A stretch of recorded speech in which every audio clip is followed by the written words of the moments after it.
In this guide, I'm going to show you how you can accept friend requests, party invites, and club invites here in Rocket League. Before we do get into this guide, make sure to like the video and subscribe to the channel with all notifications on. It really does help the channel and lets us know that you want more content like this. We'd greatly appreciate it. And if at any point throughout this guide you did have any questions, just ask them down in the comment section below and we can help you out further. I'm going to be doing my best to reply to every single comment down there.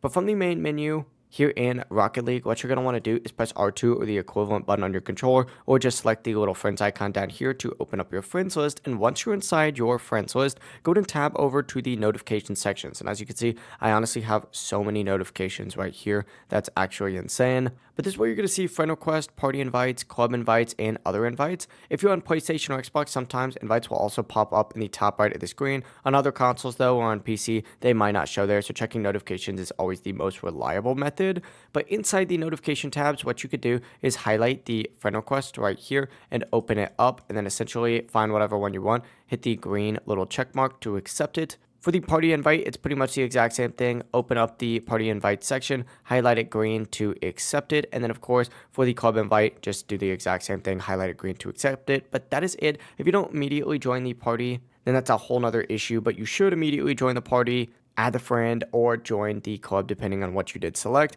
If you're not seeing anything, make sure that you're checking that notifications tabs and refreshing the screen if needed. If this guide did help you out, make sure to like the video and subscribe to the channel with all notifications on. It really does help the channel and lets us know that you want more content like this. We'd greatly appreciate it. And if at any point throughout this guide you did have any questions, just ask them down in the comment section below and we can help you out further. Have a great rest of your day though.